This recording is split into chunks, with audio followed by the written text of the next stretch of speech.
Come on into the library. It's a place where I love to be.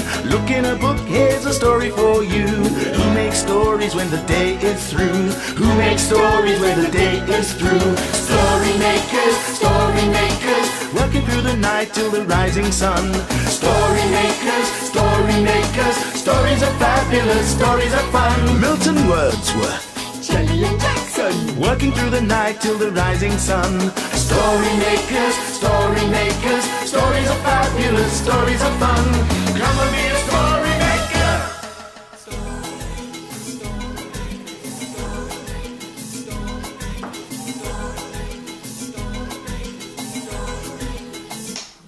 Story makers.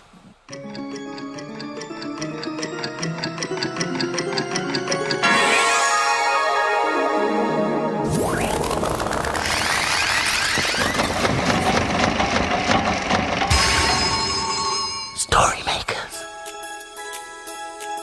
It's midnight. Hello. has everybody gone? Welcome, one and all. Milton Wordsworth, story maker and magical maestro, at your service. Milton, have you seen those puppets? Which puppets are those, Jelly? The ones that the children made today. We're over here. What was that? I think we have a visitor. Oh, You do. Hello.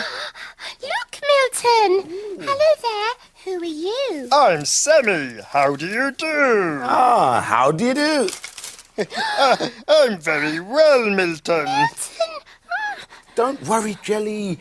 It's a puppet. Jackson was just tricking you. Oh. Hello. Are you okay? Very well, thank you. Oh. Boo! Oh, Jelly! How did you know it was me?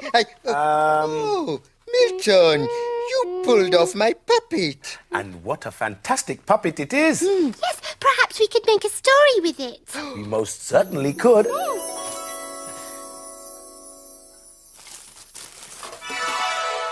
This is where we need your help. Are you ready? Imagine a story.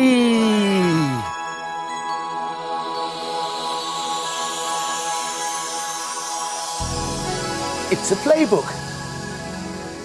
And it's called My Mum the Puppeteer. Today, Shada and her friend Caroline have come to the Theatre Museum in London to see something very special. It's all dark and quiet inside. A huge man stands in front of Shada holding his hand out. "Hello, pleased to meet you." He has lots and lots of strings which make him move. He's a huge puppet. Caroline goes round to the back and carefully picks up the strings. He moves his arm up and down and Shada shakes his hand. Next door is a big room full of strange puppets. A funny man with a big nose. Tall string puppets. A little dog that shakes when you clap. Even a hand with strings. What else can they find? A fluffy teddy bear. But where has Shada gone? Where can she be? There you are. Time to go and find Mum, Caroline says. Come on. Shada's mum is a puppeteer. She makes puppets come to life with light and shadows and wonderful stories. Shada loves to help her. Mum and another puppeteer, Anna, are unpacking. The puppets are very special. You can't put your hand inside them and they don't have strings. They are flat and made of paper and card and metal. They have rods to move them and they go behind a big screen. They are called shadow puppets. Sharda pulls out lots of puppets and makes sure Mum and Anna have all the ones they need. Now it is time for Sharda to go and watch the show. Caroline is waiting. Everything goes quiet. It is time for the show to begin. Jelly, why don't we make a puppet? Okay. Come on. While Jelly and Jackson are at play, I shall search for a story. How about a tale from Faraway? Which faraway land shall we visit today? This is Indonesia, a land indeed rich in stories.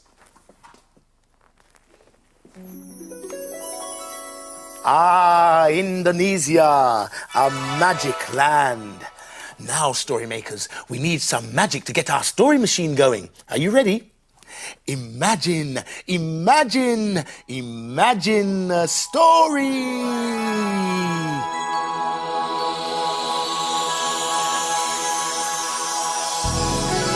It's a tale from far away, called Halus and Kasar.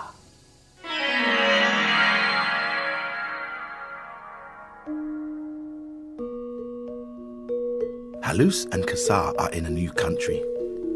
This land is mine. I discovered it before you did. Get out of here or put up a fight, said Kasar.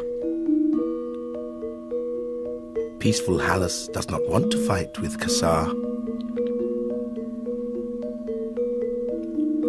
Suddenly, to their great surprise, a sorceress appears and says, Halus so good, Kasar so bad. You dare to tread upon my land? You're doomed. Your faces will now become mountains, looking up at the sky, unless one day a child walks over both your eyes. Only then will you up and fly, and the chances there are of that are as small as my turning into a cat. And with these words, the sorceress turned Halus and Kasar into two great mountains. Day turned into night, night into day. Animals of all kinds came to look at these two great mountains, and they walked up and over and down their peaks and their slopes.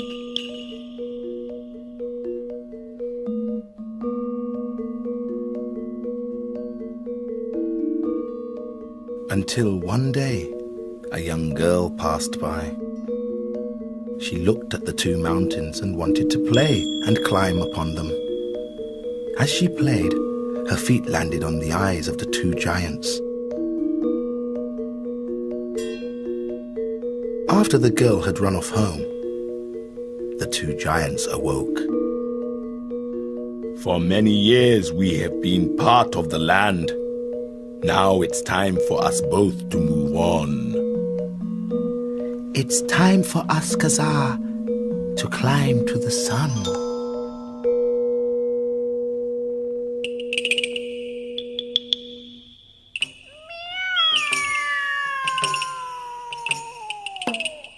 My name is Robot, and this is my inventor, Jackson.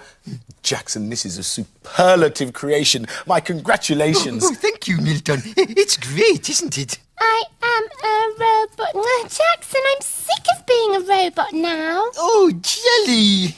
Never fret, Jackson. Shall we make a robot story? Oh, yes, please. Sorry, Jackson. It's hard work being a robot. Now, dear heart, shall we put the robot into the machine? Oh, I fear it's too large. Oh, well, we could just use a bit of it. Yes. Perhaps, but which bit? A bit of the eyebrow. You've really hit the nail on the head this time, Jackson. Now we need some more of your imagination. Are you ready? Imagine Imagine a story!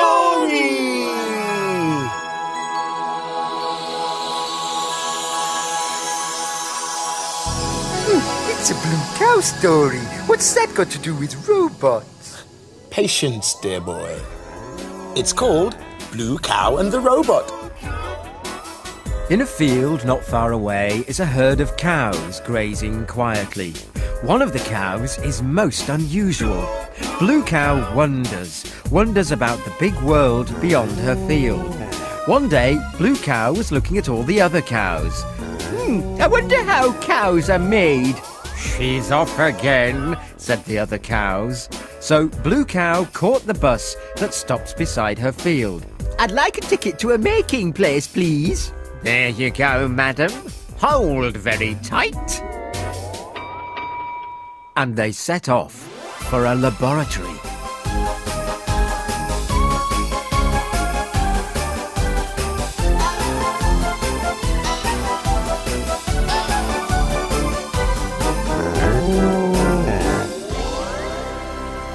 And then they arrived.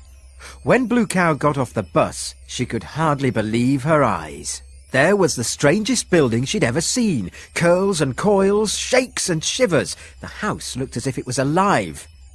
Welcome, Blue Cow, to my laboratory. My name is Professor Pop Van Vullop. Ooh, how did you know my name? Asked Blue Cow. Lemming saw you coming and told me who you are. Lemming? Said Blue Cow, looking around. This, said the professor, pointing to the building, is Lemming. The windows are his eyes, and these coils are his ears. Lemming is my laboratory, my house, and my friend. And I'm Rufus, came a voice, and out popped Rufus the robot. Why, may I ask, have you come to see us? Rufus asked. I wondered if you could make a cow just like me. No problem at all. Have you got a minute? Said the professor, and he and Rufus went inside. Blue Cow waited and watched. Seconds later, Lemming the laboratory started to make the strangest noises. It giggled and grunted and whizzed and wheezed. It shuffled and shook until, with a sneeze, out popped a robot Blue Cow, which looked just like Blue Cow herself. I wonder, went the Blue Cow robot as it pretended to eat grass. What do you think of her? Asked the professor, as the robot Blue Cow carried on saying, I wonder. Ooh, amazing, said Blue Cow. She was not sure whether she liked having a robot just like her. But she needn't have worried. Before you could say pop, bang, wallop, robot Blue Cow rushed off down the road, saying, I wonder, very loudly. I wonder. Rufus and the professor ran off after her. I won't make any more Blue Cows, Blue Cow, said a voice. It was Lemming, the laboratory. Ooh, thank you, said Blue Cow. That made her feel much better. I am a robot. So, I look at the light. Oh, look at the light. It's time for us to be hidden away. Oh, tragedy. The dawn is upon us. The morning is nigh. We've made our stories, and we bid you goodbye. Till the rising sun. Story makers, stories are fabulous. Thanks for helping. Bye, story makers. See you again soon.